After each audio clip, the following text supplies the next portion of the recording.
Bonjour à tous. Aujourd'hui, j'ai une question à vous poser. Les auteurs ou le résultat du progrès technologique? Cette question a fait beaucoup réfléchir. Mais avant, je voudrais vous en poser une autre. Comment vous imaginez-vous le monde dans 100 ans?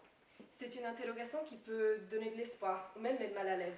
Cette fois, j'imagine des voitures volantes ou des robots qui font tout pour nous juste grâce au pouvoir de notre pensée. Et si je vous disais qu'il y a 100 ans, on répondait de la même manière? Le monde, il évolue. Mais l'homme, quant à lui, il ne change pas. Il a toujours les mêmes réponses, toujours les mêmes ambitions, toujours les mêmes rêves. Mais ce monde, comment évolue-t-il?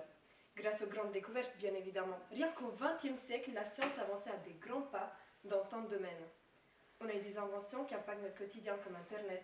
Nous avons conquis la Lune en 1969. Et surtout, n'oublions pas les nombreuses avancées en médecine. Nous avons eu de la chimiothérapie, la greffe d'organes, la fertilisation in vitro, bref. Ma liste n'est sûrement pas exhaustive, car si je commence à énoncer toutes les inventions qu'on a eues au cours de l'histoire, je ne terminerai jamais. En entendant tout cela, logiquement, nous sommes les auteurs de ce progrès. On pourrait se dire même que le débat il est clos. Et s'il ne l'était pas? Parce que chaque génération a son invention, son résultat. Si cette fois c'était différent, et si cette fois c'était nous? Aux États-Unis, ils ont ce qu'on appelle une literacy crisis. Ça veut dire que les enfants ne savent juste plus lire. Ils connaissent l'alphabet, bien sûr, mais ils ne voient aucune signification derrière les mots. S'ils lisent chat, ils ne voient pas l'animal. Vous ne vous rendez peut-être pas compte de la gravité de la situation. La lecture, c'est la clé universelle. C'est la base de tout. Sans cela, nous pouvons dire au revoir à la curiosité, à la culture, à l'intelligence et surtout à notre bien-être. Car cette déficience représente un handicap à vie. Et maintenant, avec l'arrivée des intelligences artificielles, ça ne va que s'empirer. L'IA commence à faire partie de notre quotidien. Certains l'utilisent comme moteur de recherche ou comme ami. Je trouve ça fou que de nos jours, on ne fait plus recours à notre entourage ou à nos capacités dès qu'on a un problème. On va vers l'IA. Et c'est triste parce que je trouve que ça ne nous rend pas bêtes, mais on est en dette cognitive directement à cause des intelligences artificielles. On a fait des études et ça prouve que le plus on est exposé, le moins on est performant. Est-ce que vous saviez que les spécialistes aussi, ils ont peur de cela, ils sont effrayés? Ils s'accordent pour dire que pour la fin du XXIe siècle, nous disposerons d'une intelligence artificielle forte qui dépassera même les compétences cognitives humaines. C'est effrayant. Déjà aujourd'hui, nous ne savons plus reconnaître l'intelligence artificielle d'un être humain. Et ça fait peur parce qu'au début, cet outil qui était censé nous aider, il est en train de nous remplacer.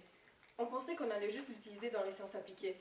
Mais maintenant, l'intelligence artificielle est en train de se dissimuler dans les domaines les plus humains.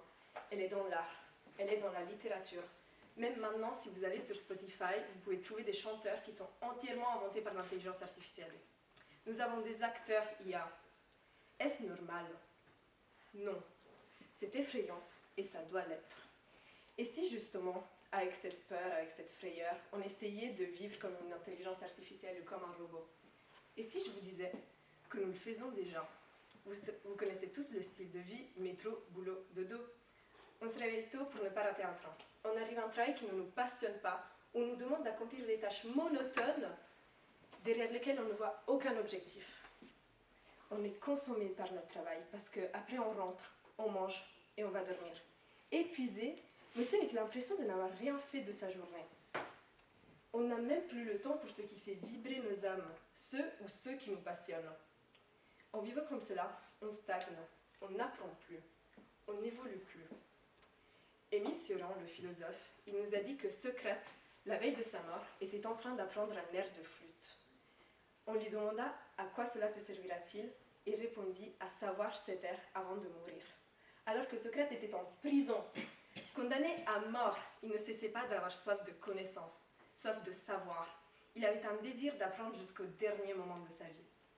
Pour moi, c'est un engagement à vivre pleinement. Et ça fait réfléchir. Est-ce que la vie a un véritable sens si on n'évolue plus? Si on ne se pousse pas au maximum? Si on n'a plus aucune ambition? Je ne pense pas. Cependant, de nos jours, l'être humain est en train de perdre la capacité de faire des recherches, d'ouvrir un livre ou de coopérer pour trouver la réponse à ces questions. Et c'est dommage parce qu'on a accès à tant de savoirs, mais on ne sait plus les utiliser. Parce que je pense que faire des recherches, s'intéresser à des domaines divers, ça fait croître l'âme et surtout ça consolide notre esprit critique. On apprend à ne pas manger tout ce qui est devant nous, mais à sélectionner ce qui nous nourrit réellement. S'il y a une chose à retenir de tout cela, c'est de ne jamais cesser de s'intéresser à des domaines divers. Même si c'est totalement différent de tout ce que vous connaissez, on en apprend toujours. Ce n'est jamais une cause perdue. Et vous pouvez être aussi soulagé, car il y a une chose que l'intelligence artificielle ne saura jamais faire, et c'est éprouver le sentiment. Parce qu'au final, ce n'est qu'un bête robot, nous sommes bien ses auteurs, mais nous ne devons jamais lui faire confiance les yeux fermés. Sinon, on perdrait notre humanité en devenant son résultat.